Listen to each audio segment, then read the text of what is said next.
which provoked your interests in the previous classes. We have already addressed the issue of the advent of political rights when it comes to women, and how actually it took lots of time for political rights to start being recognized to women. That also it took a long time for political rights to be recognized for men as well, but that accession of people to the let's say, political stage in the late 18th century with, and even earlier with big democratic revolutions, meant only accession of men, actually, and recognition of political rights of men and citizens, not of women and citizens. And that Olympiade de Gouges simply pointed out by drafting the Declaration on the Rights of Women and Citizens. So it took quite a long time for political rights of women to be recognized. It took the whole 19th century actually for this issue to mature. And even throughout 19th century and early 20th century, it didn't mature even in the well-established democracies of the Western Europe of that time. Simply, it was considered that even those, for example, constitutionalists, legal writer theorists, who recognize that there is no reason not to consider women equal to men. There was on their side an understanding, and even they would say that when it comes to lower classes, we could even maybe consider women to be more able than men. They would consider that it was appropriate not to have recognition, women's rights, political rights recognized, simply because that would separate them from their family function, the function that was understood by nature to belong to them. So that was very interesting how they, some very progressive, I would say, very progressive constitutionalists of the 19th century, who would consider it to be natural that women should be tied to family and to family and marriage roles, and that it would be contrary to the nature to allow political rights for women, which would separate them from this traditional role, patriarchal role, and to allow them to emancipate and take part in the political life. So that was considered as a kind of an unnatural thing. And also, for example, if we speak of France, when men's political rights were recognized, to be more concrete, voting rights. When the voting rights of men were recognized, the general suffrage, as we call it, in the Constitution of the Second Republic of 1848, you would read in all the textbooks of constitutional law at that time, I verified myself this piece of information, we would speak of a final recognition of general suffrage. So it was self-understood at that time that general suffrage didn't include women. So when we spoke of general suffrage, the general voting right, it was self-understood that general voting right was supposed to be recognized only to men and not to women. Another, so to say, argument or consideration which was taken into account in order not to recognize political rights to women, even, as I said, in very progressive countries of the Western Europe, such as France, Belgium, etc., was a consideration that, and I speak here of the late 19th century, early 20th century, it was considered that actually women were conservative at that time because they were being tied to family and their family roles. They were also under the strong influence of the religion and of the Catholic Church. And that kind of recognition of political rights to women would actually put into question the secularist movement in those countries, in the French Third Republic and also in the Belgian monarchy at that time. So there was a fear that recognition of women's rights would basically hurt or put in danger the secularization of the society which took place in that period. And then came the First World War, and a First World War which definitely meant wider engagement of the societies of the engaged countries in that war. So unlike previous wars, especially those which were outside of Europe, which were fought for the colonies, they were far away from these European countries. So the European countries did not, of course, there were casualties, there were men who lost their lives and families which suffered due to that. But there was no direct involvement of the society. So the societies, European societies, didn't feel those wars as some big thing, you know. Unlike First World War and the Second World War, which engaged, especially Second World War, but also First World War, they engaged all societies. And women were engaged in protecting, in defending their countries, supporting men in their primary function of defending the countries. So that kind of involvement of women presupposed at the end of the war the recognition of the first wave or the first bigger wave of recognition of political rights of women as a sort of gratitude, of thanking them for their engagement in the First World War, and especially in the Second World War. So the recognition of voting rights of women started with the Second World War, and the First and the Second World War. Now, what is also interesting is that in some countries it was recognized outright, and in some other countries voting rights of women were recognized only if they lost someone dear in the war. So if the woman lost her husband, she could have a voting right because there was no husband anymore. So she was again, or if she lost a son, she would have on the account of losing a son. So she was considered again an accessory to man, some male member of the family. And then the Second World War came, even bigger engagement of women, out of which, as a result, another wave of recognition of women's rights followed. And we could say that when it comes to Europe, apart from some Swiss cantons, where finally the voting right of women was officially recognized in 1971 by the Swiss Constitution, which doesn't mean that it wasn't applied in Switzerland on the federal level and in some cantons, but there were some cantons in which there were no voting rights of women recognized. And when you read the authors, Swiss authors, they clearly say that men in those cantons simply didn't want to share that part of the power with women. You know. Then the Swiss decided to actually recognize on the federal level, in the federal constitution, voting right of women, as a result of which Switzerland was the last country to recognize it on the federal level in its constitution.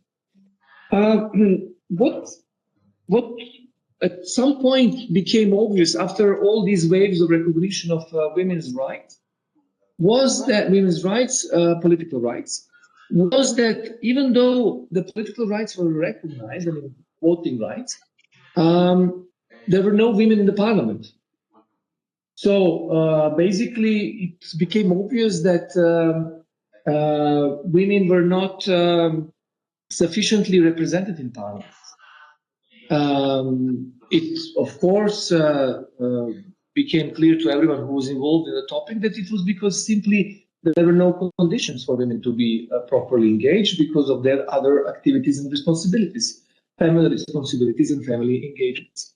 Also, that it's presupposed certain, it needed some further encouragement of women to get involved into politics.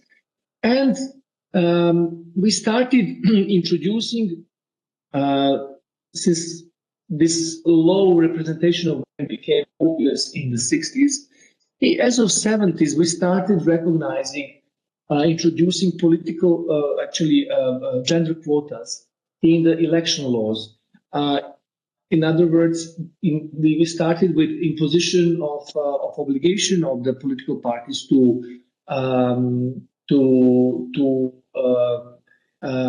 have a certain minimum number of women present on their electoral lists, of the list of the candidates, in order for those lists to be recognized and to be registered. So we introduced in the election legislation the women's quotas, and then a backlash came from the courts. Then you would have those who consider this to be inappropriate, who consider that there was no need for this kind of, let's say,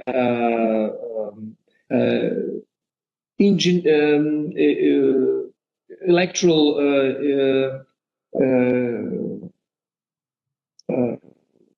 should I say it, for this kind of like electoral engineering to have the quotas introduced into laws. They consider that this was actually contrary to the principle of equality, of formal equality, and the formal equality implied that if political party wants to have more men, they could have more men, or political party wanted to have more women, they could have more women. Only there were no women in the parliament. And then you would have constitutional courts of some well-established democracies, such as France or Italy, actually striking down these election laws. They would simply consider that these election laws were contrary to the constitution. And then it took, this juridical political battle ended up with introduction of election quotas in the constitutions. And now you have more and more constitutions which provide for the election quotas, or for the gender, not exactly for the election quotas, but which provide expresses verbiage. So specifically for the gender equality between men and women, which implies then that this kind of equality should be applied through election laws. This is just to show how it took us even after the election rights were even after that battle for the electoral rights of women was won in the sense of the recognition of the voting right to women, that it wasn't enough, of course, for the women to be present on the electoral lists, and that you had to furthermore explicitly provide for the gender equality. Recognition of women's rights in terms of their active voting right, possibility to vote, and passive voting right did not by itself result in the wider representation of women in the parliaments. That battle still continues, and it is, I would say, it is not entirely.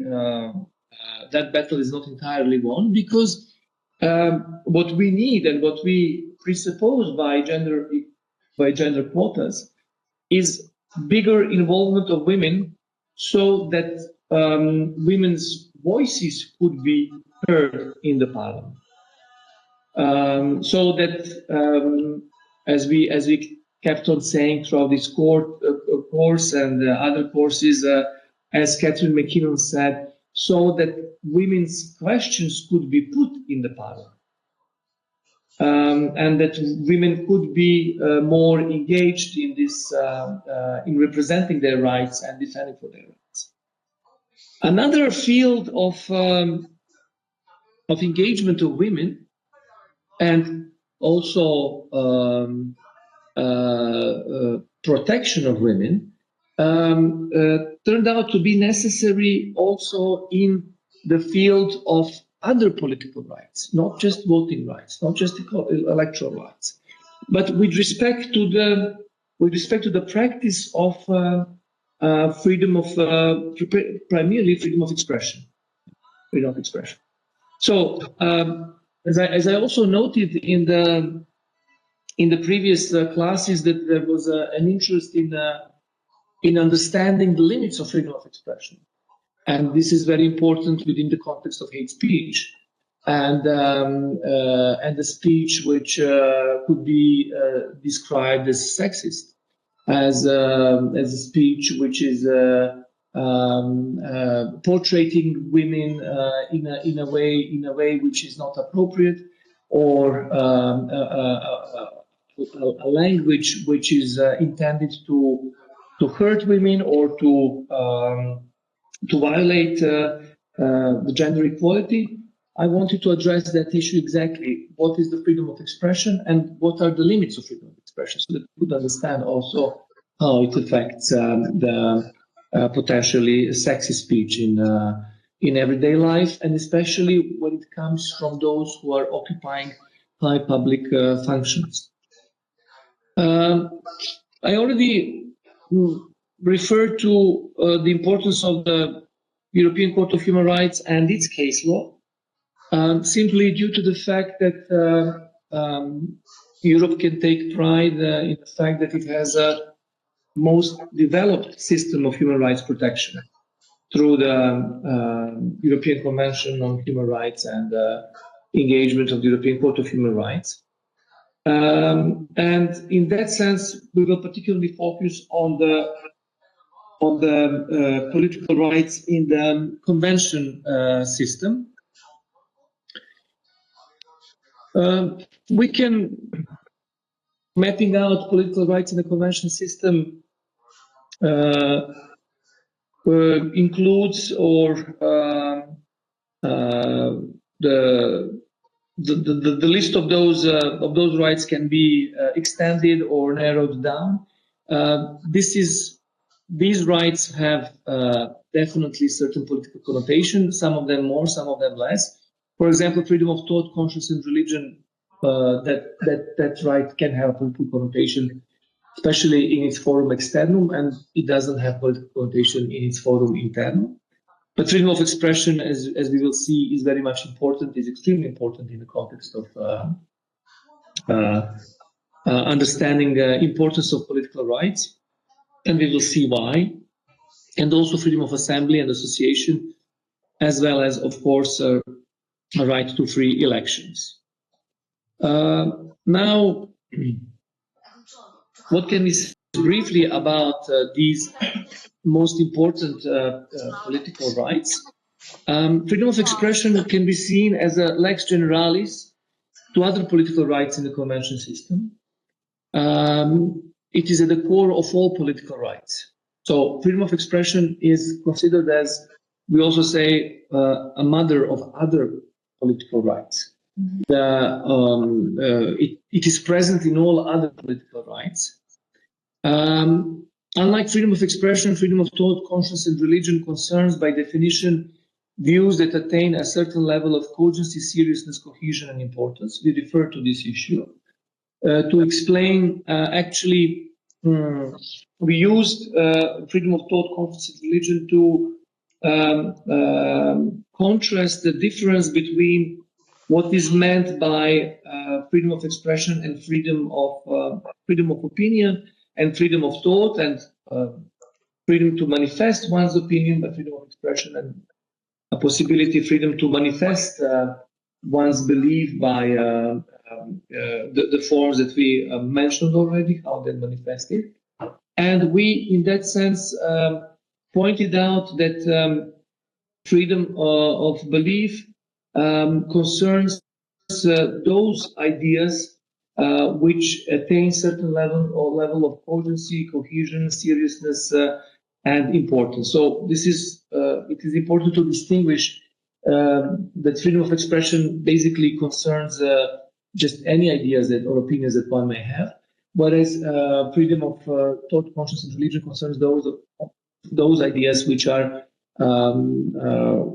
of religious nature or philosophical nature, so which attains a certain level of cogency, coherence, importance, and seriousness. Freedom of assembly is a form of collective freedom of expression, and it has been recognized for a very long period of time that when people do not have opportunity to express their freedom of expression by regular means, regular ways, through media, if the media is blocked, if there is no access, possibility for them to accede to media and express their views through media, that they don't have other means to do it but to manifest it through the assembly, yeah, by gatherings, by demonstrations, and this is a way to basically to achieve freedom of expression when there is no other means of manifesting it. And this is why those rulers who are authoritarian, that particularly bothered and worried about that freedom of assembly. Because, freedom of opinion and freedom of expression, if it is done individually at different places in a scattered way, is one thing. But when people come together and they're organized, then they represent a physical force which may be bigger problem to these type of rulers, authoritarian rulers. And then freedom of association, whether we speak of political parties, labor unions, civic organizations, is preconditioned by the freedom of assembly, because it's a form of a way of getting together. And it serves as an extension of personal freedom. So this is a way, as an extension of freedom of expression. This is a way for people to be more efficient. If you have views, if you have ideas, and you want to achieve them, freedom of expression is great. But if it is done individually, it is one thing. If you have opportunity to come together and do it in a community with others, it gives you more power. And this is why freedom of association can be considered as an extension of individual freedom, as a way of collectively expressing views. And the right to free elections allows citizens and political parties to participate in the creation of government's will. I think that is quite clear, and it is for sure that unlike other freedoms mentioned here, right to free elections is political fully, whereas others do not have to be used for political purposes. And we will see in a second why, what is the range of application of freedom of expression, in what kind of context it is important. The same goes with freedom of association. It can be an association which is not so much political. It can be for the purposes of satisfaction of some other needs so that citizens may have. And also freedom of assembly, although freedom of assembly is always done with the purpose to attract attention of others and to make pressure on the society, but also and very often on the government or public institutions. If you have any questions or comments, don't feel free to interrupt me and raise your hands. Now, why are these rights important? One thing is security against corrupt or tyrannical government. There is no, when it comes to rights and freedoms. There is no better way to protect oneself against corrupt or tyrannical government. Then there is another argument, which is opportunity to exchange error for truth. They allow for self-fulfillment, and they're also a precondition for protection and legitimacy of all human rights. Now we will go one by one. We'll take into account these arguments. Now, this is a position taken by Justice Louis Brandeis in a very famous ruling, Whitney versus California, of the Supreme Court of the United States.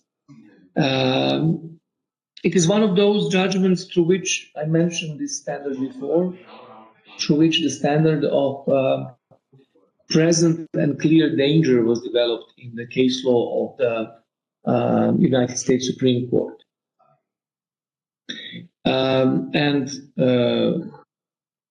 This passage is not about that standard, but this judgment is, among some other judgments, a part of that standard.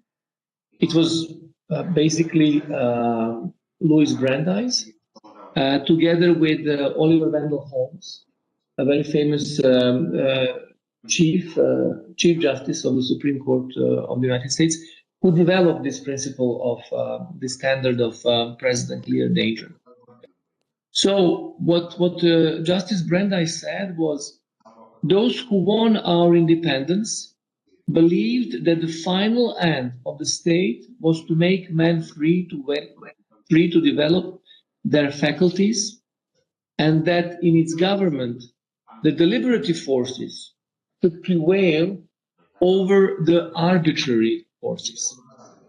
They believe that freedom to think as you will and to speak as you think are means indispensable to the discovery and spread of political truth, that without free speech and assembly, discussion would be futile, that the greatest menace to freedom is an inert people, that public discussion is a political duty. Basically, without freedom of expression or freedom of speech in the language of the United States Constitution and the amendments, it's a precondition for democracy, for the free society.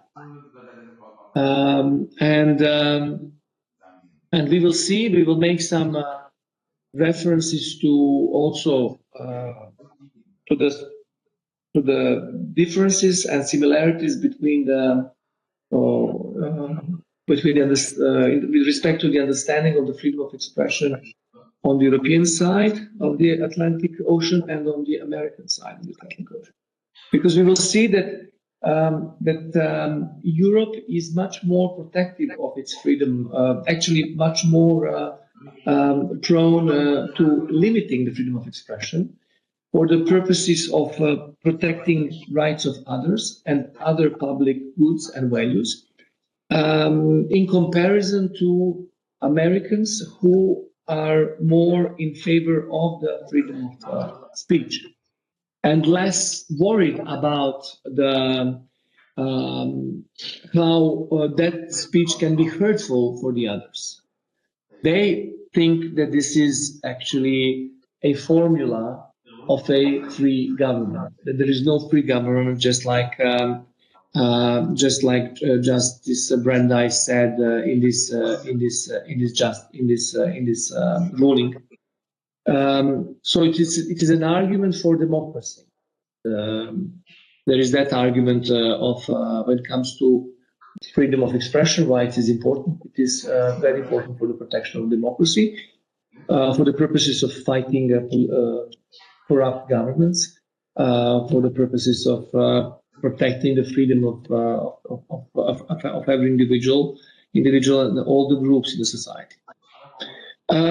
Now, there is this other argument which is equally important and which should not be forgotten. It is the argument from discovering truth. And here I took as an example the famous book of a treaty of Stuart Mill, one of the most famous philosophers of liberalism, and his famous book on liberty.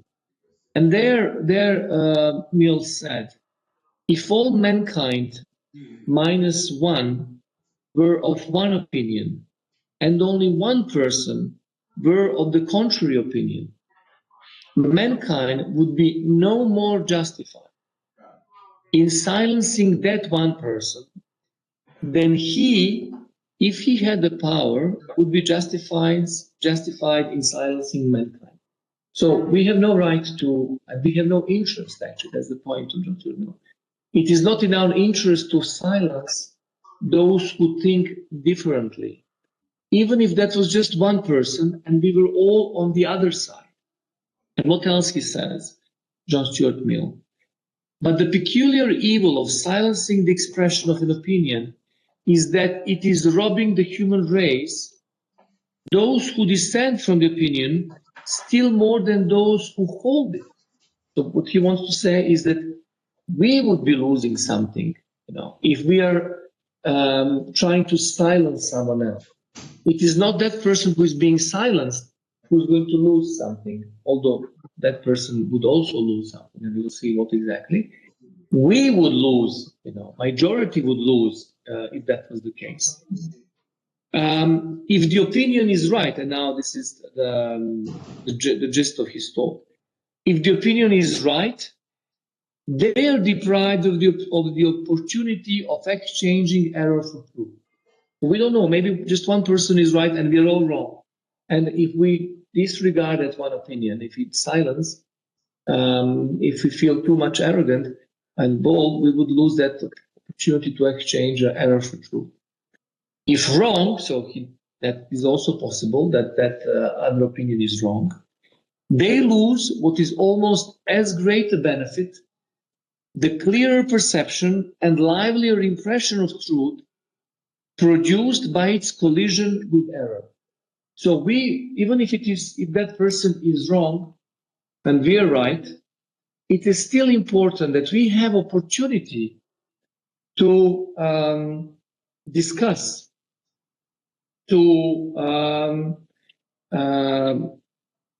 opportunity to elaborate our thoughts, to understand better what are the reasons why we are right. Because, sometimes if we just don't discuss about the right things, we lose the understanding of the things.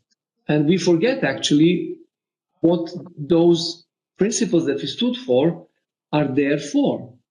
For example, when you read 1984 by George Orwell, he speaks of the very manipulative use of acronyms. And he points out that the use of acronyms, we use the acronyms, and after a while, we forgot what those acronyms stand for. We forget that, UN is for the United Nations, there should be United Nations, for example. So when we start using acronyms, after a while, and we use actually in modern languages so much acronyms, we forgot what was behind that institution, that principle, that expression. What were the origins of it? Just like when we stop actually discussing about our own values, thinking, believing, just like Francis Fukuyama believed in the end of history, in the last man, that liberal democracy is won forever, that the liberal democracy won forever the victory over other ideologies. And of course, very soon he was refuted by the facts, and that and the rising populism in even in the most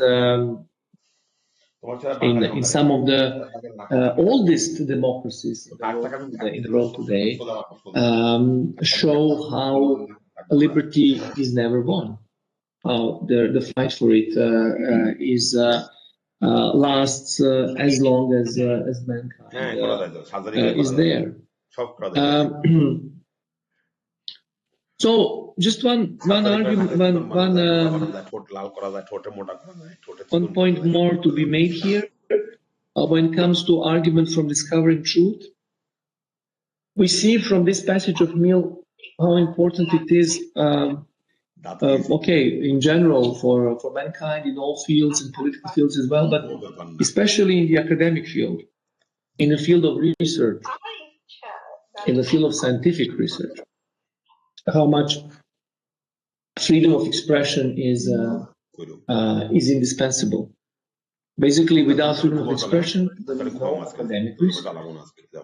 And not just in social sciences, but also in natural sciences. In social sciences, it is particularly visible. For example, when you look at the political science and research on authoritarian and undemocratic regimes, you would never find actually research about that in those regimes. All the texts that we have, major sources that we have, came from the free societies, where that is, and that you can write about it and you can publish about it, and many of those actually who publish about these undemocratic regimes came from those undemocratic regimes as some sort of asylum seekers to the free world. So this is indispensable. This element of freedom of expression is indispensable for the academic and the scientific research in all fields. And of course, there is no progress in society without that engagement and that freedom. And then there is argument from self-fulfillment. The best book about that is actually John Stuart Mill's book on liberty. The whole book is about importance of the liberty for the self-informant of the individual, and the principle which Mill put that he defined as the principle of no harm to others is about that you should actually allow individuals to live their lives as they like, that they should not be bothered by what others think, and the whole 19th century political philosophy is exactly about that, about the risks of hurting individuality, and not even in non-democratic societies, but in democratic societies. That majority, and they use the term, all the political liberal philosophers of the 19th century, the term of overbearing majority, arrogant majority, which suppresses the individuality. And Western Europe has seen it a lot through religious wars, actually, through that kind of religious violence which plagued Europe, especially in the 16th and the 17th century, because the biggest war that Europe has seen before the First World War was the 30 Years' War from 1618 to 1648, where, according to some estimations, 6 million or even maybe 8 million people lost their lives. Can you imagine how much that was for Europe of those times? And then it is for that reason that those religious minorities went from Europe to United States to seek their protection, their life there. Okay, here I have taken another passage from by Thomas Scanlon, famous political philosopher on the theory of freedom of expression, who said, "A person is only autonomous if he is free, he or she, they is free to weigh for herself the arguments for various courses of action that others wish to put before him. The government is therefore not entitled to suppress speech on the grounds either that its audience will form harmful beliefs or that it may commit harmful acts as a result of these beliefs. So this is, in other words, what as I said, what George Stuart Mill defined as a principle of no harm to others. You can do whatever you want as long as you don't harm to others. It may be wrong to you. You may hurt yourself. That's your thing, you know. That's your choice. Yes. Yes. Use manipulate. Yes.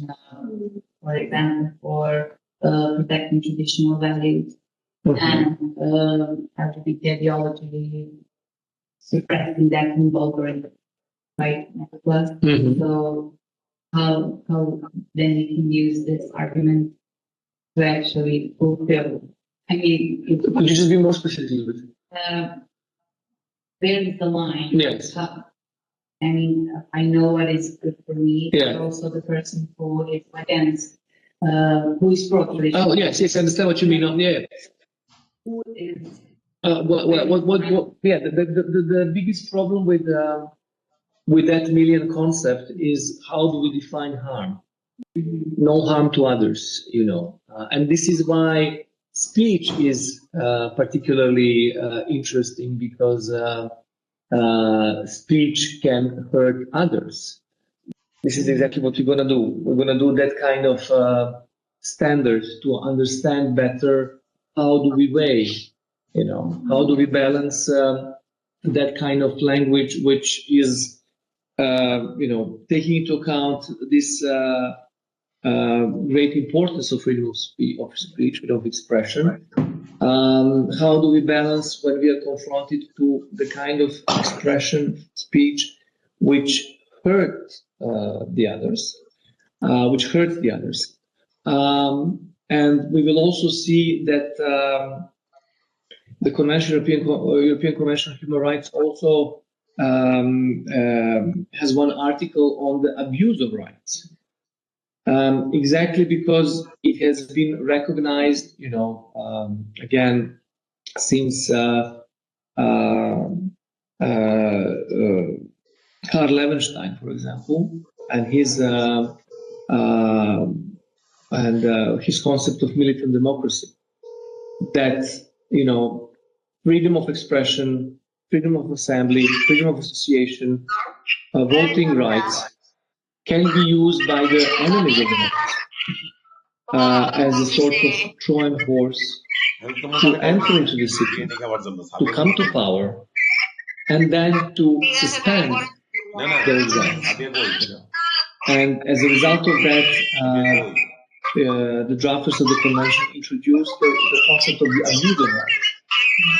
And there are situations, as a result, there are situations where you don't even go into this balance when you recognize that this is a case of abuse of rights. You know, that, and I'm giving these. I'm pointing out the importance of political rights because when you look at that kind of language, which is abusive, we will see that it doesn't serve any of these purposes. You know? It is not intended for any of these purposes. It is intended to actually debase, dehumanize someone else.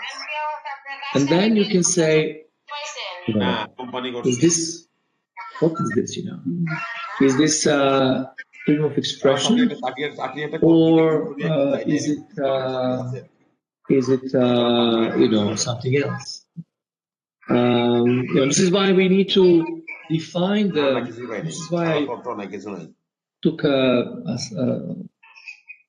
stance from, you know, just speaking about gender equality, because we need to define what the freedom of expression serves, what is its purpose, because we can just, we can try, we can, you will see, freedom of expression can be done not just by words, but by acts. Yeah. If you disagree with what I'm saying, you can just stand up and leave the class. How are you? Some kind of action to show what you mean. Or you can wear a badge to say what you mean. But you can wear the badge and you can say, well, this is my opinion about the world capital. What about the global capital? contract with the pharma? Yeah, I mean, this is not so, don't think this is a kind of, I'm exaggerating because everything in there was a case in the Yugoslav parliament almost a century ago, in the period of the kingdom of Serbs, Croats, and Slovenes. It was in 1928, and one MP took a gun and he killed other 3 MPs. That's good. So, and why I'm saying this is that the lawyers, attorneys of that MP, they defended this guy, this murderer, by invoking the standing orders of and the constitution of Yugoslavia at that time, which provides for the immunity of MPs for expressing their opinions. And they also quoted the of our famous professor of constitutional law at that time, Slobodan Ivanovic, who further developed these, his textbook, these provisions of the constitution, and he explicitly said that they don't, the MPs are not responsible for their acts, in the political battle, because of course, again, raising hand, or you would have these kind of situations in the German Reichstag in the period of the empire, where one socialist MP was punished because he didn't stood up when the Kaiser entered the parliament to give the speech. And so the fact that he sat, while everyone else stood up and they expressed their respect for the Kaiser, he defended by his freedom of expression. So this is how attorneys defended their defendant, that he was in that way expressing his opinion. So the question is really important to understand where is that line when it comes to acts, as a way of expressing opinion, when it comes to the acts as a way of expressing, not just the words, and of course words as well, because they can also kill. What is the line between those acts which we can put under the scope of freedom of expression and those acts which we don't put under the scope of expression? Because the standard of examination is very heavy, for the establishment whether in a given case there was a violation of freedom of expression or not. And if we are going to start now discussing whether robbing banks is then like, does it deserve actually that kind of attention, that kind of effort, intellectual effort and engagement? Or are we going to just strike it outright, because this is an abuse? We cannot really, square it to freedom of expression. So this is why it is important to understand what is the purpose of freedom of expression, so that we can distinguish these kind of cases that you rightly drew attention to. Yeah, you meant the hate speech towards LGBTI population. This is what you meant.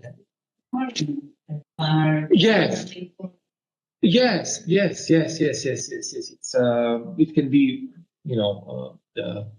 legislation may be discriminatory, practices may be discriminatory, administrative, judicial, etc., or also actions of individuals in the streets, just like that. And then we can also, there are also lots of theorists who consider that political rights are actually, we generally don't have a hierarchy of human rights, you know. I mean, or we have a hierarchy by saying there are absolute rights and there are relative rights. And we talked about this hierarchy, about these distinctions, and we will be talking. We talked about absolute rights in the context of right to life and the prohibition of torture, inhuman and degrading treatment, prohibition of slavery, etc. And now, for the past couple of classes, we are talking about relative rights. But there are authors who consider that political rights are more important than other rights because exactly for the previous reasons that I mentioned, simply because without political rights, we cannot enjoy other rights, we cannot fight for them, we cannot define them. You know, without political rights, we don't know what is meant by right to life. You know, if we consider right to life to be most important, but we can have disagreements as to when the life begins, when the life ends. You know, and whether right to life includes prevents us from having the death penalty, because, for example, in the United States there is still death penalty.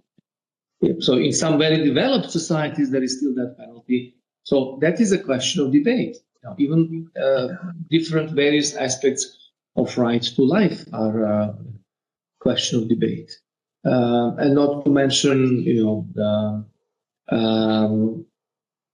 the positive aspect of the right to life. How do we protect right to life? And you know, so negative.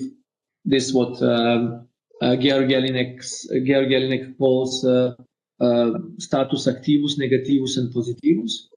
So the political rights are they're considered as status activus because they allow for the citizens to be active participants in the life of the society, to be engaged.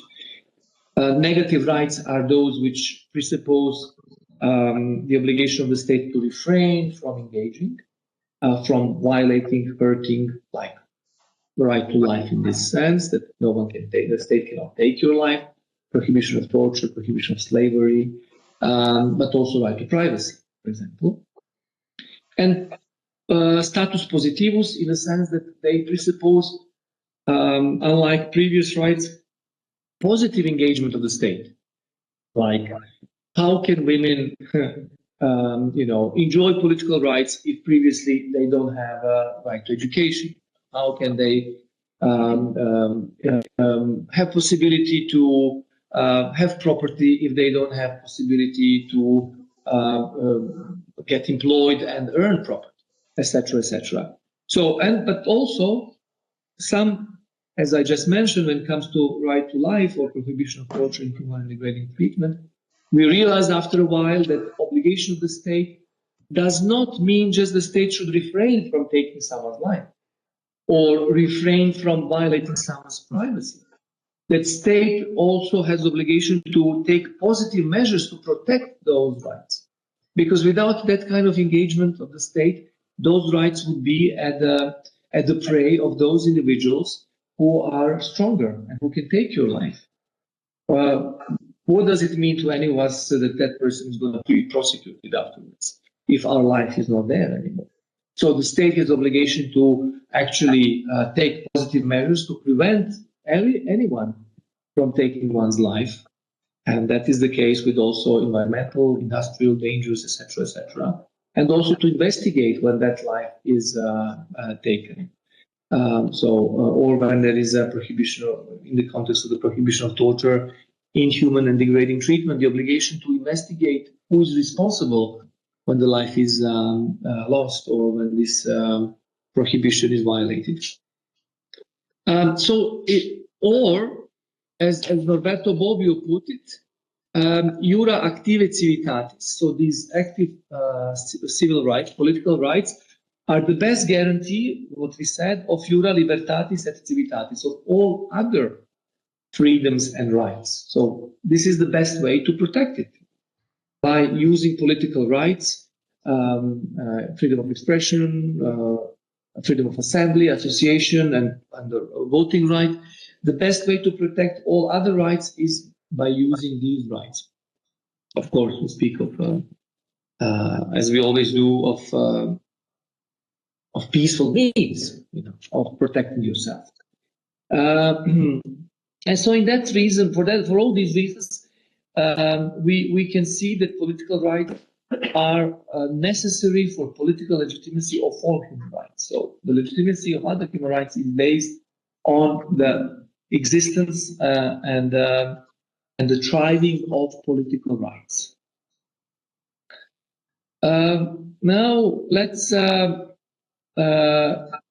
to the notion of protected expression. So this is what we need to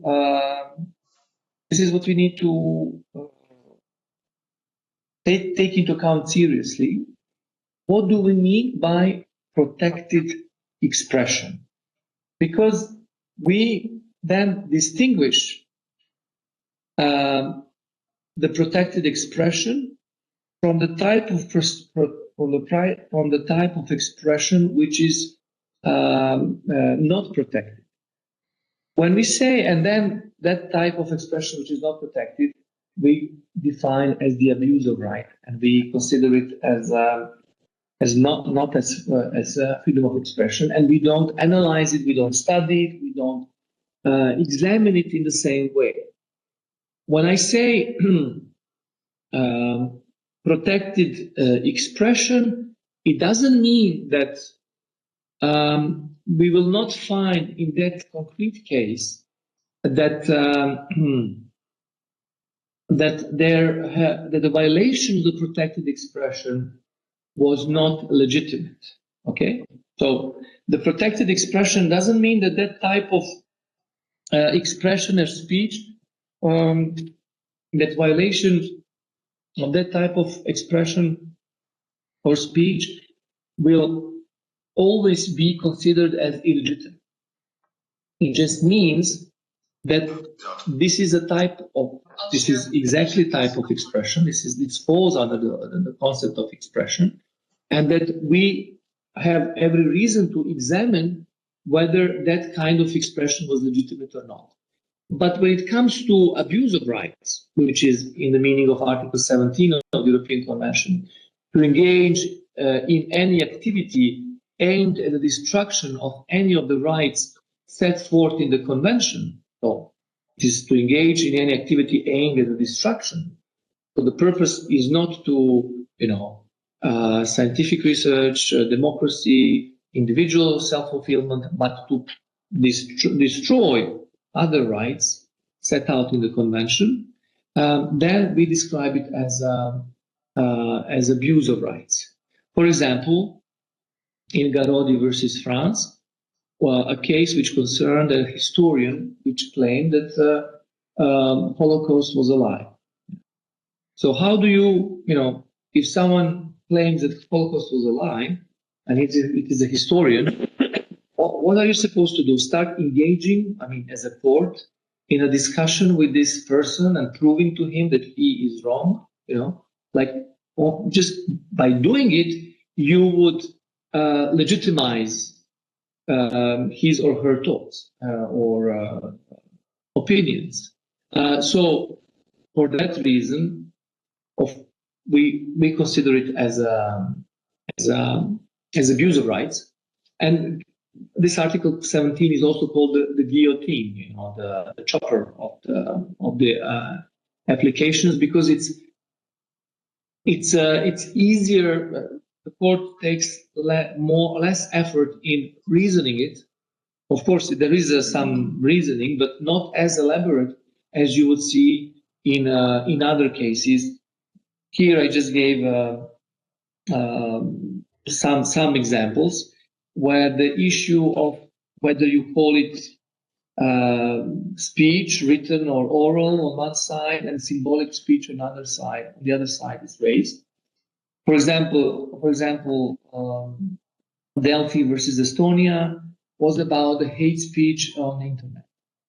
And that was the landmark judgment which introduced the obligation of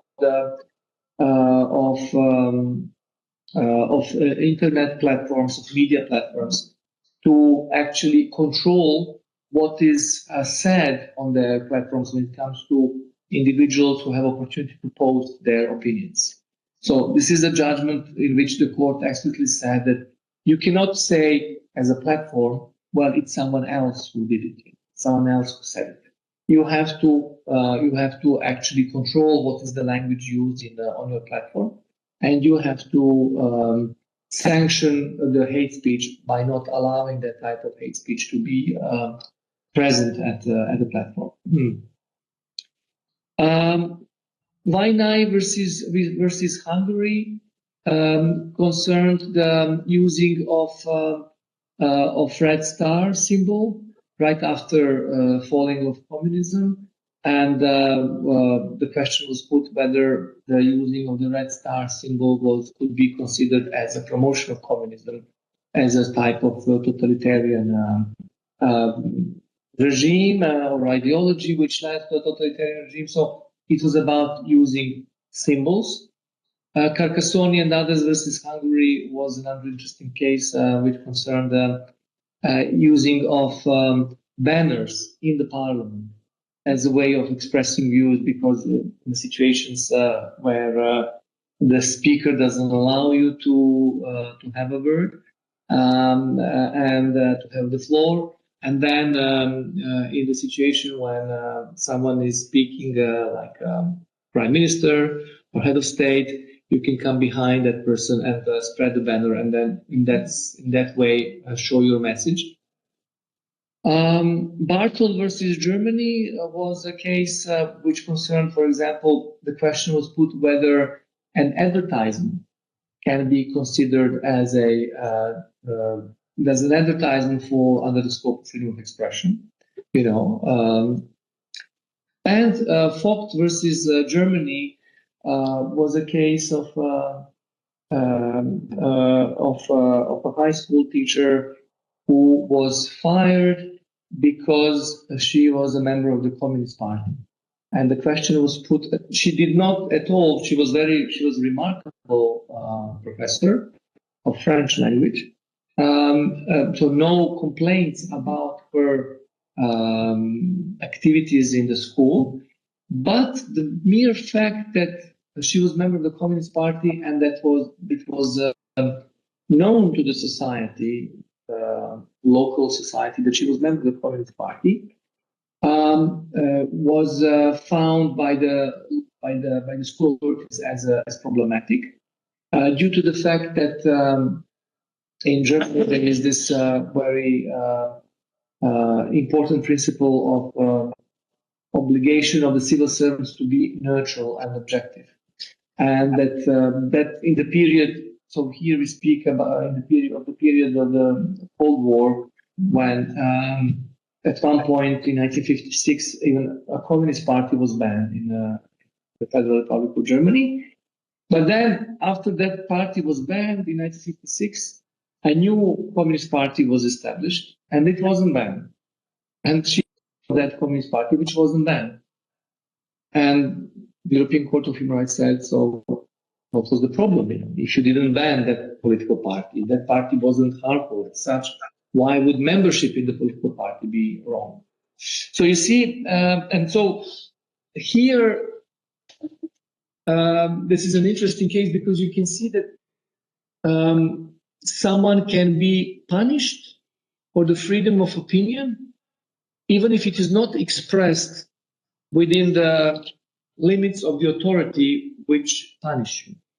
Somewhere else, and it's almost invisible, but it is known to the others. So in a way, you're punished for your opinion, not even manifestation of your opinion, but for your opinion. And this is just to show how question of protected expression can be, wide, and that as well as the examples that I that I mentioned to you. Yes, sure. Just tell me your name. Una, yes, most also the example with the professor, a little bit goes into the right of association.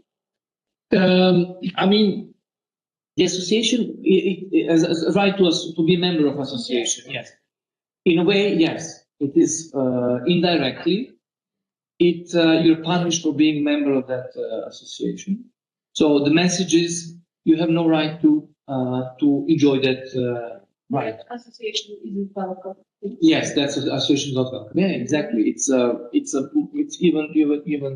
even more right. More specifically, it's about the freedom of association. Basically, you have no right to freedom of association, and we know that there is no that kind of ban in Germany. In some legal systems, you have a rule that members of military, army, or police forces cannot be members of political parties. But there is no that kind of ban when it comes to civil servants. So exactly, that was about. Yes. Sure. Okay, well, let's make a break of 10 minutes and then we continue. Okay.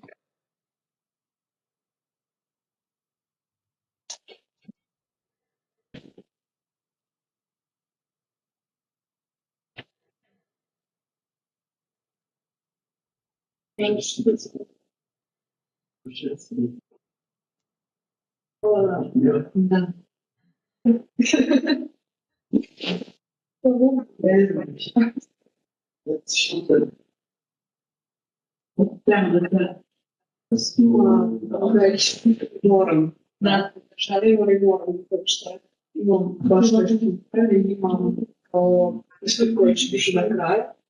Ja nisam moći biti uvedena i morala sam da kao više diplomu u junu. Ali sad to moram da uradim u junu. Još moram moram još imati praksu gdje sam radim negdje u nekoj organizaciji. I uopšte ne znam kako ću to polagati sve. Dobro, ti onda izađeš novi i to samo. Da. Kao trebalo bi svi da pomoći. Da, kao projektnost, ljudi koje radi. Bi bilo lepo podkupiti, mogla da položim. Ja sam položila već jezik. Imamo srpski jezik, da je jezik. Znaš što nisam dobila B2? Zato što ne znam kako se piše M. Ne. Ja sam napisala ovako. To je ne. On kaže moraš da pišeš ovako. Da. Pa ceo život samo ovako. Ali vi imam... On kaže, ja kažem, vi razumete da to je tebi? On kaže, da, razumem, ali na ispitu moraš da pišeš. Ja sam izgubila 10 pojma. Razumeš? 10! Bog ovoga! Ja kad bi vidjeli kako mi pišemo, znači... Ja kažem kao, ja sam vidjela kako piše drugo drugo.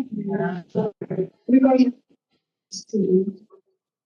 ne bi ga mogla znati. Ne mogu da vjerujem. Pa mislim da da. Ali više drugo. Da, dobro.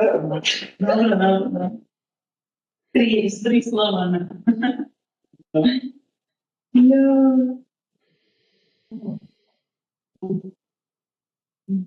Ali jedno je prošlo, ali to je zbog čega sam došla u Srbiju. Ja kad sam platila, išla sam u poštu, platila i čuvar u tu što platiti i osobi i ne kažem kažem pa nisam, kažem šta je to i nisam šta je pa. Kažem viš ti srpski jezik, kažem pa nisam to. Kako? Nije srpski najvan. Ali ima sličnosti. Da, ali znaš što me uzbunja? To najteže stvar. Kao ja želim uvijek da kažem nešto šta je isto kao ljudsko, ali ja sam sad, kad sam rekla tebi u poslu, mi kažemo na, Ja, treba mi kao sekund da razumijem kako kažeš to. Ima B1.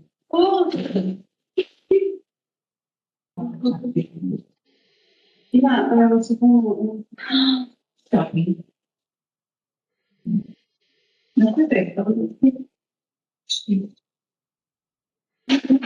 Gledala sam da nećem. Ali skoro su je nekako prilagodili sada je sam vjerovala baš što su prilagodili dok sve identično, znači sve i novo kuće.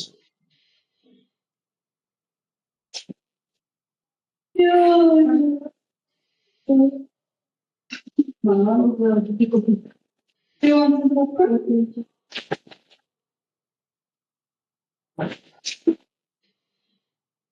Onda morat ćemo da odgovaramo na jedno pitanje, a drugo pišemo.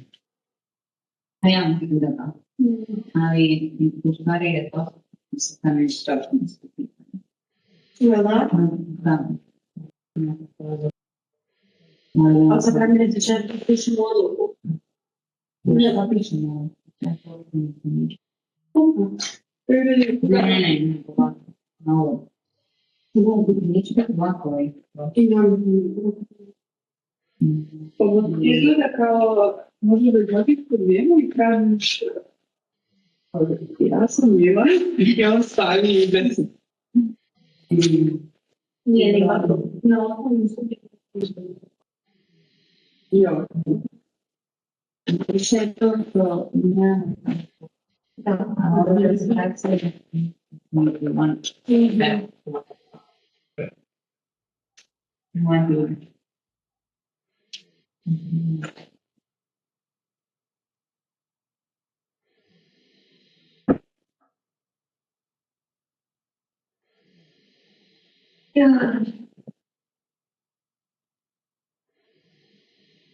ako bude rekao da je sporan bude devet.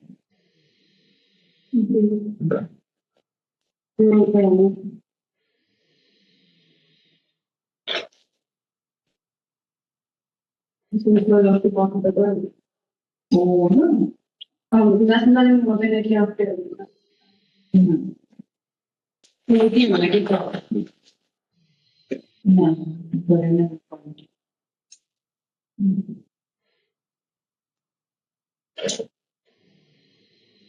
Da.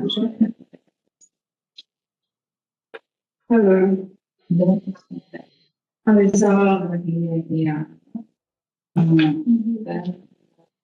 ili tamo A tako to.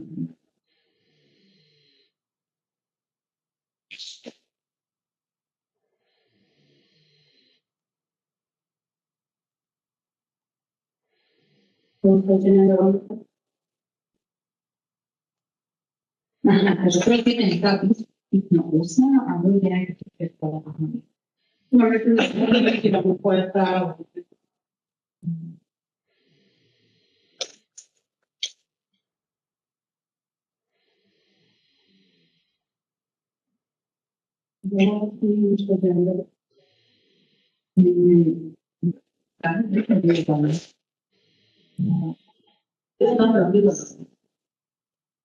Anche di fare da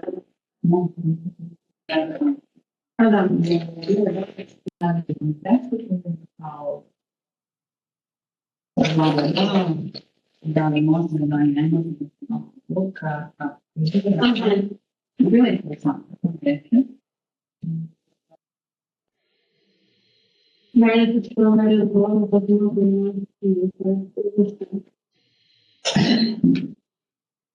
Možda znači to je kao ja bih rekao to ne znam. A ja da vidim stvarno i to mogu dala. Kao, ali ja sam to dođem da se tako učio, kao taj cilj da pokušao kuće i može kao sve kuće, ja ne pričam, to vam treba. Znaš, kao, to nije, meni to nije, malo sam dobro vidiš. Da se povijem i da bežim iz svog mnogo. I kod ne možemo da smo biti vide. A ono su meni možda biti vide da na što je ovo. Kako se podesi neko stanje, pa mama, i to da vidjeti, i onda da, i ko će ovo.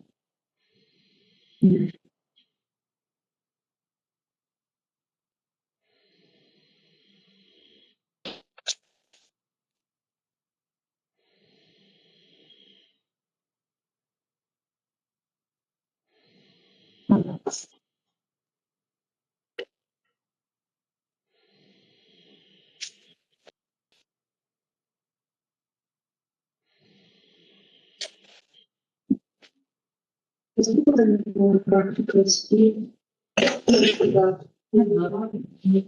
Srećemo da sada.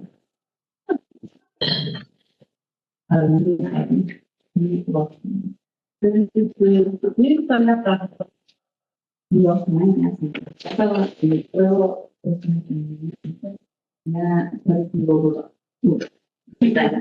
I ja sam tada govoreći Bogova. I malo ne. se pravo vodu. Mislim da napravim gdje hoćeš. Nemam pojma. Samo ja da ne mogu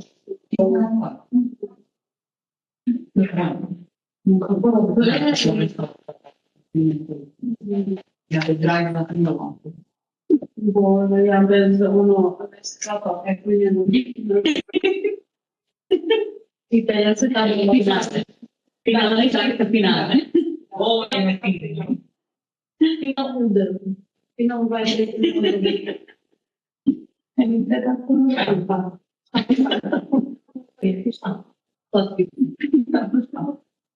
Tako da, ali ja sam tako kao, nisam snimala, ne.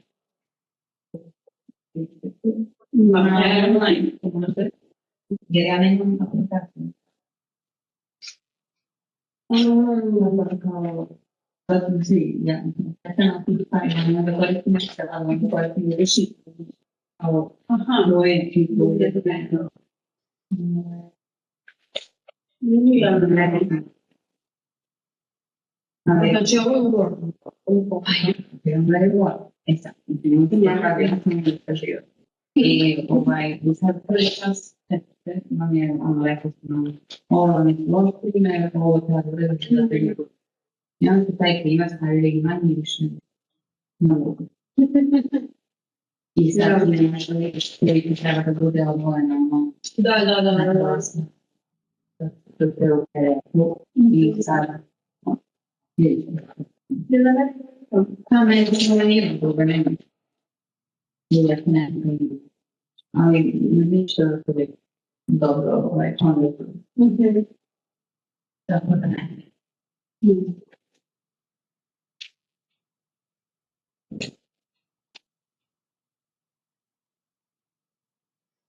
Preko vremena napišemo nešto.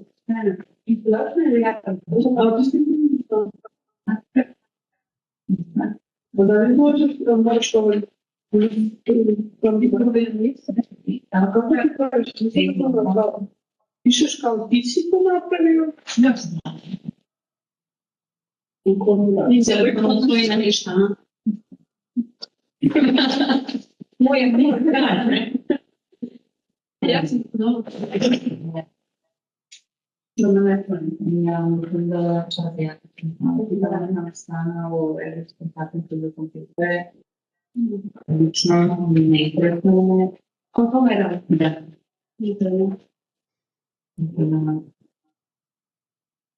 Ne, da ću nekaj glede.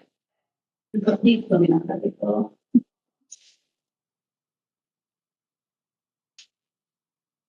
I tamo je prva stranica. Draga, pa sam Da li želiš da? kako se malo pomogli. Šta se to smete? To ti knjiga. Kažite mi.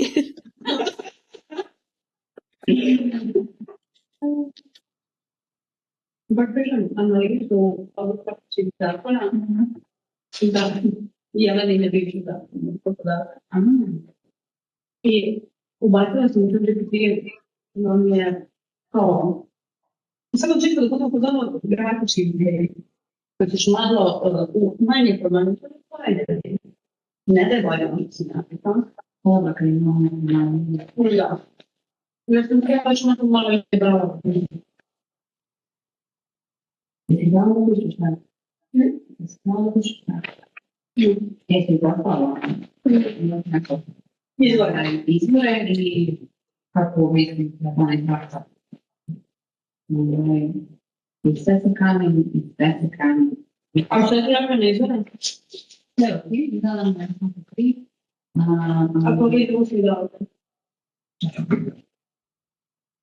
Znači, na sve radi stavit će rote i nastavno da se i dakle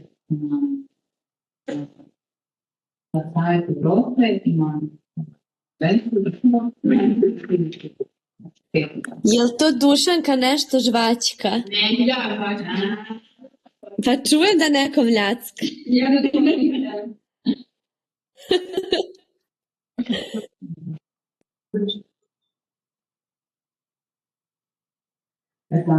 Onda sam već na vidu kao persona. Usta, kriški bojlicu da na svoj bojlicu, istraživanje i spremno različnu kapitu za pismo, da kažem, da kao mokus, i objaviti. Za to privatnog života, nekada se prisilno zajednici. Znači, to su mi tada i ima jedan dakle, da praviti isto dobro nešto. Kao to dotakno. Mislim, ono. I ona mi dala jedan strih. Ne znam. Vidite da sam vidite. Sad nije, ali mislim kao, ali nije. Ne, ovo ne govorim, ja budućim nešto pozdovano kao da ne. Sve kao, ja sam... Jeli, ko je rekao da ovaj čas traje do 7:40? Kako reći? Pa 7:40 je za 3 minuta, a mi smo na pauzi. Video findings for systematic correlation report in the use that in fact effective process. Kako da biti malo dovoljno? Malo manje. Aha, Manje davalo se. I ovo... Znam da kažem na ovdje smatraš kao što ti pitala, mogu da piše. Nije da je smatraš da je piše o tome kad je bilo dana i znaš kada da se znam komunila. Ne, ovo piše.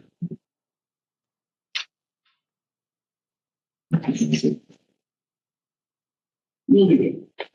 To je 2001. I ovo to tako nije... dobro, vidiš. Nije, sve čak mislim Da. Ja sam moja kolegica, da znači kako se rekao. Je master rad, što se sve drugi. A je se treba prinder. I onda me postavlja master rad. Ja sam uzmano gore, ja sam pojavljena za render. Ali ću ih doći na Srbiju kao primer. A to kao, ja sam pitala da vam je stavim, kada kažem, imamo dokumenta, jer meni je kad nisam bio u Srbiji.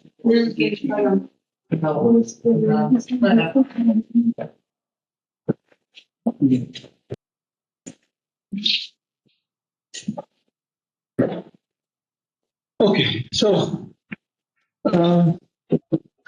we discussed this issue this week, the distinction between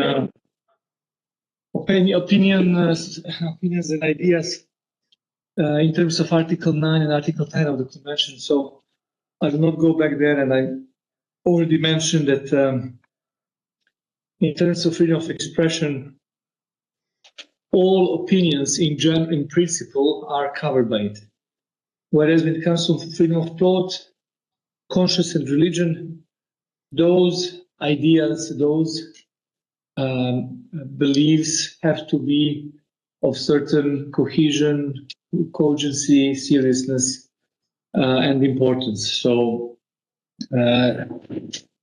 we can associate Article 9 to freedom of thought, conscience, and religion, or some very strong philosophical ideas which make the identity of that person, whereas freedom of expression concerns just anything else, from like very banal things to very high and important political issues and questions, but not those that really are part of person's identity. So it has to be, Article 9 is reserved for those hardcore issues. Okay, so I will not go now with different examples related to freedom of assembly, association. I will just go to, and I will not, I'll not go through all these freedoms because it's just too much. I will have so much time. I will just stick to freedom of expression as it is lex generalis of other political rights and freedoms. Just like with the Article 9 that we read, that we studied in the throughout this week, which has first paragraph which defines the scope of the given right. The second paragraph defines the conditions under which that right may be limited. Everyone has the right to, this is paragraph 1, the first paragraph defining the scope of freedom of expression. Everyone has the right to freedom of expression. This right shall include freedom to hold opinions. So that's freedom to have opinions and to reserve them to yourself. This is what it means by freedom to hold opinions. So this is a sort of forum internum of Article 10. And we saw that the Article 9 also has its forum internum. Your right to have a religion, to change religion, not to have religion. That's your personal thing. This is also the case with freedom to hold opinions. For example, you can say why there is a need to protect this right. Well, it stays within us. It's not shared. Like why there is need to protect. Well, there was a case. I mentioned terrorism throughout this week. There was a case in those days when there were terrorist attacks in London in 2005, and there was a case of a shop seller at the Heathrow airport. It was a girl who had a notebook where she wrote down verses, a poem that she made, and in those poems she actually praised terrorists. But that notebook stayed with her. She didn't publish it anywhere. She didn't share it with anyone. And she was punished for that, for having that notebook, with those thoughts. So you see, there is sometimes need to protect freedom to hold opinions. This can be associated with holding opinions. I mean, if you just put it in your notebook, you're not manifesting it public. Who cares about? Apology of terrorism. This is how it's called. The technical term when you praise terrorism. Apology of terrorism. So freedom to hold opinions and to receive and impart information and ideas without interference by public authority and regardless of frontiers. So there are two things when it comes to manifestation which are explicitly recognized, and that is to receive opinions. So freedom freedom of expression is usually associated with imparting, that I have opportunity to tell you what I want. But it also implies to receive, because what does it mean for me to impart if there is no reception? So this is important to notice, that reception is even more important than imparting, because it implies that someone is trying to impart it, to share it with you, to express it. So reception of ideas and opinions, and imparting of ideas and opinions. And then later on, in the court's case law, the European Court of Human Rights recognized, so this is just also to show you how the court expands. I mentioned that before as well, this concept of the convention as the living instrument, or the living tree, being developed with times and according to the new habits and mores and understandings. For a very long time, some individuals and legal entities as well, natural legal entities, wanted ask the court to recognize within the scope of freedom of expression the freedom of information. So, which means freedom to seek information. So to, for example, demand public authorities whether they are in a possession of certain piece of information which is relevant to them. And for a very long time, the European Court of Human Rights did not recognize that freedom of expression includes freedom to seek information. And after a while, it actually did recognize it. And now we can say that it's not in the convention, in the text, but it's the case law, that freedom of expression is not just to receive, to impart, but also to seek information. So this is considered as a scope of freedom of expression. Now, what is equally complicated and tricky are the restrictions. So this is why we were talking about scope and about protected expression. If it is a case of a protected expression, if it is a case of a speech which falls within the scope of freedom of expression, then we're going to start analyzing it within the ambit of this paragraph 2. So what the convention says is the following. The exercise of these freedoms, since it carries with it duties and responsibilities, because it's very, it is something very heavy and very important that you can use it, but also you can hurt someone. So it carries with it duties and responsibilities, may be subject to such formalities, conditions, restrictions, or penalties. So here you can see that restrictions can take various forms. It can be a formality. A restriction may be a formality, for example, in terms of registering a media. That may be a restriction, a formality which you need to satisfy in order to register a media. Or it may be conditions, again, in that context. Restrictions, it may be restrictions or penalties in the civil proceedings, in the criminal proceedings, in administrative proceedings, in the disciplinary proceedings, etc., etc. As are prescribed by law, this is what we said is principle of legality, that it has to be prescribed by law, and we said that principle of legality doesn't imply that it has to be necessarily a statute adopted by Parliament, a law enacted by Parliament. It can be also sometimes an infra-legislative document, a decree of government, or a ruling orders, standing orders of the Parliament, or of the Faculty of Law, statute of the Faculty of Law, etc., etc.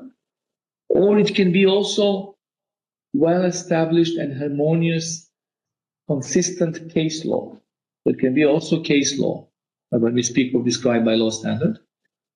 And the necessary democratic societies, or the heaviest, the most difficult part. And we said this includes, on one side, the standard of pressing social need, and on the other side, the standard of proportionality. So we'll come back to that. And then the legitimate aims. If you look at other articles of the Convention which have this structure, paragraph 1 with the scope, paragraph 2 with the restrictions, like Article 8, right to privacy and family life, like Article 9, that you mentioned, freedom of thought, conference, and religion, like Article 11, freedom of assembly and association, or a little bit different structure of Article 1, Protocol 1, and right to property. You will see that here, the list of legitimate aims is the longest, because freedom of expression is the most powerful. So, the legitimate aims may be national security, territorial integrity, or public safety, prevention of disorder or crime, protection of health or morals, protection of reputation of rights of others, preventing disclosure of information received in confidence, maintaining authority and impartiality of judiciary. So the list is longest, exactly because the scope of Article of freedom of expression is the widest. When you see the scope of Article 8 or these political articles, like Article 11 or Article 9, the scope is quite limited as to freedom of expression. So this is why the legitimate aims are here the widest. And then we look at the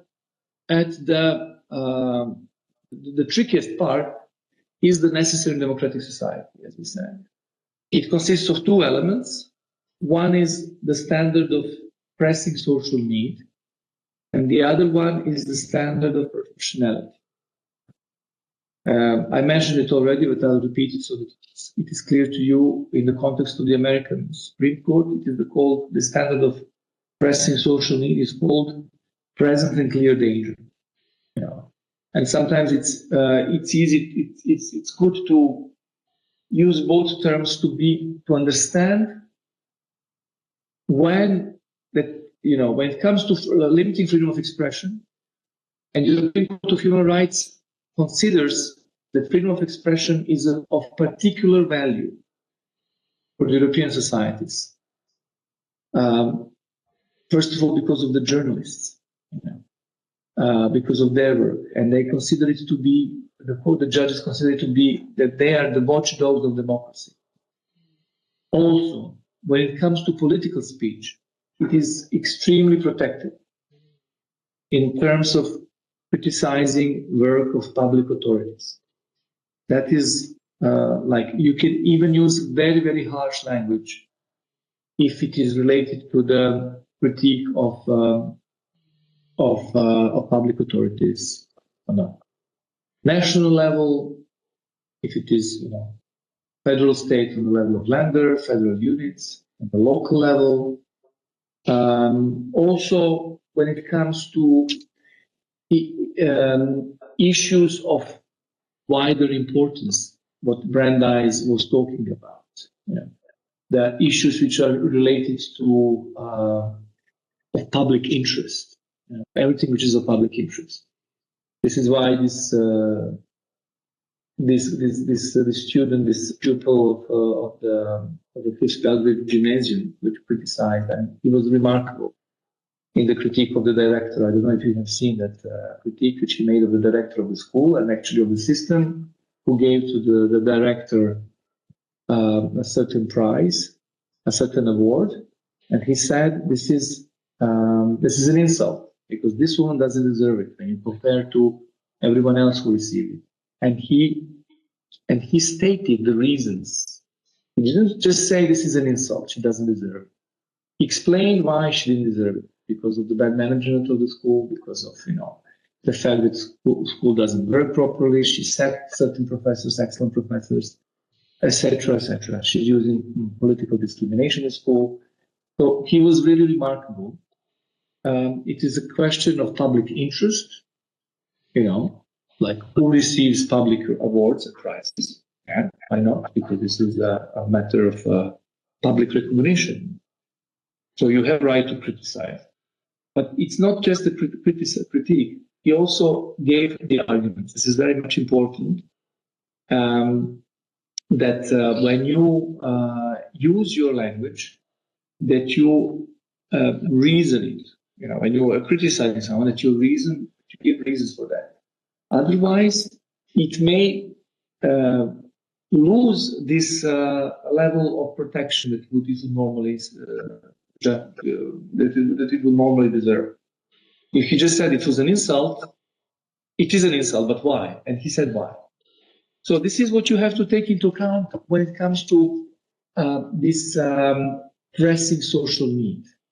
What kind of language is that? Who said it? Against whom it is directed? In what context? To which media? All of that is important to take into account when this is what is meant by pressing social need. Is there really a social need? She wants to disciplinary sanction for the language he was using. Is there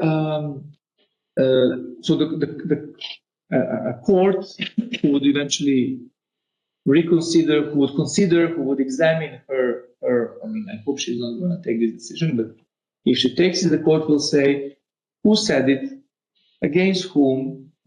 He's a pupil. He has a right to make a mistake. Who did? If he did a mistake, against whom? Against the director and against the system. Okay, what's wrong with that? In what context? In the context of delivery of public prizes and awards. Okay. Through which media? Okay, I mean the media is the media issue would come, and the context would come really if you say, okay, these are all legitimate reasons to punish someone. But what is the media? Like there are no reasons to punish anyone for these things. And were there given arguments for what he was saying? He gave the argument. But if that wasn't the case, if he just insulted her without giving the arguments, you could ask, where did he do it? If he did it just in the street in front of the school, it is one thing. If he did it publicly in media, but then you can ask yourself, is this national media? There is a difference between a media which is not seen everywhere and a media which is seen everywhere, for example. So this is what we take into account when it comes to prohibition, when it comes to the examination of pressing social need as a standard. And then if you say, okay, there is pressing social need, then let's look at the decision itself. She wants to sack him. She wants to expel him from the school. Like there is no heavier punishment than that. You really have to do something really, really nasty in order to be expelled from the school. So I think she's going to be in a deep trouble if she actually decides to take this measure. So because you have, then the court will look, what are your other options? Is there, if you want to send a message, provided this is something that someone wasn't supposed to say, do you have a milder way of sending that message? Or you're going to immediately decapitate someone just because he or she did something wrong? So you will look into what kind of punishment was inflicted.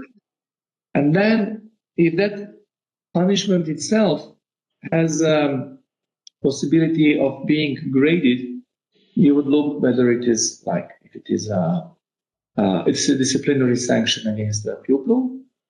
There are various disciplinary sanctions. So you had an opportunity to use something mild. If it is a prison sentence for whatever, you will look whether the length of the prison sentence is measured according to the seriousness of that person's the seriousness of the misdeed of that person. If it is a financial penalty, then you're going to look at how much the compensation for which amount the compensation is up. So this is what is meant by necessary democratic society. And you have to take into account both elements of that standard. Okay. So much about freedom of expression. I will not. I'll send you the presentation where you will see the standards of the Council of Europe related to the sexist speech.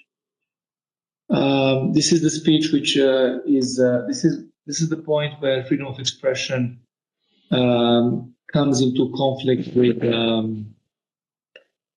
human dignity of women, or it can be in the context of gender equality. It can be also the question of the dignity of the LGBTI population, persons. You will see the standards of the Council of Europe in that respect, and the need actually to take comprehensive measures in order to eradicate that type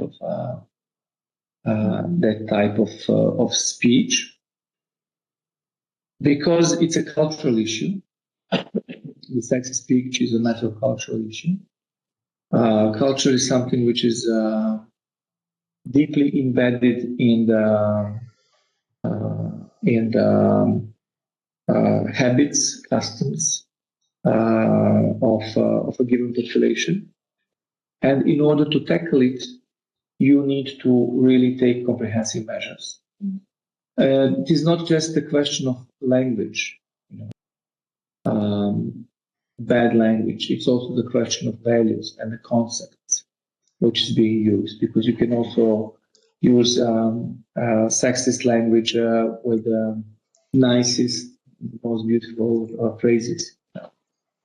So it's not just the terms that you're using, it's also the stereotypes, the prejudices which are present in the language which is sexist. And for that reason, the Istanbul Convention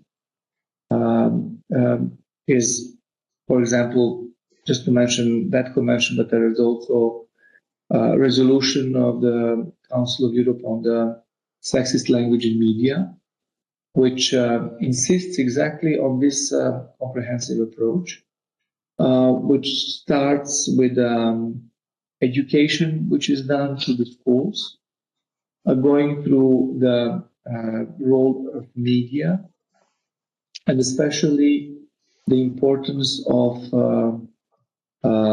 public authorities, and the need to then take further education of public authorities so that they can be,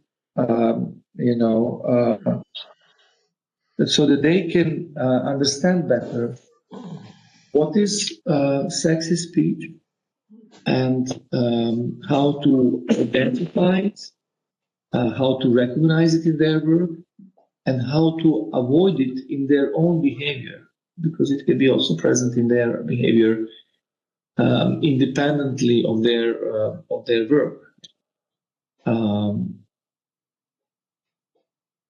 But I think that this is important to have these analytical tools so that you can analyze it. You can see it, and I will give you some examples of some local politicians here and of the language that is maybe considered sexist, or maybe you won't consider it sexist. It all depends on the point of view and on the discussion. Okay, so much for today for this course. Do you have maybe some questions or comments? Yes, Martin. I have a question regarding the exam. Yes. Already the date? Yes, the exam is going to be on the 18th of February. Yes. And it's going to be at 5 p.m. Yes. You go in here or? You will come to my office. It's the room is 324. And sorry, what is your name? Anastasia. And you asked for 17, huh? 18th is not possible for you. And 17th is possible? 17 is okay. I'm not sure about flight because I have another exam in Russia on another day after. Okay. So what do you? Is there a possibility? Are you going to be coming back? No, to Serbia, no. No, it's Oh, okay. But the other exams are going to be later, just that you know. But I know just one exam this course because I just heard from Maria that the other exams are going to be, I think, on the 19th and the 21st. Yes, but we have one and it's not practical. Okay, so you can. Okay, good. Okay. Well, why don't you send me an email? I mean, send me an email. Do send me an email, and if you can't have it, I'm going to be absent and I'm going to be coming back. Okay, let's just do it after the end of the. Also, for the students who are online, you maybe have some questions or comments. No questions, Professor. Okay, I thank you all for your participation, and I look forward to seeing you at the exam and also at other occasions. See you and bye-bye. Goodbye. Thank you. Goodbye. Thank you, Professor. Have a good night. You're welcome. See you. Bye-bye. Have a good evening.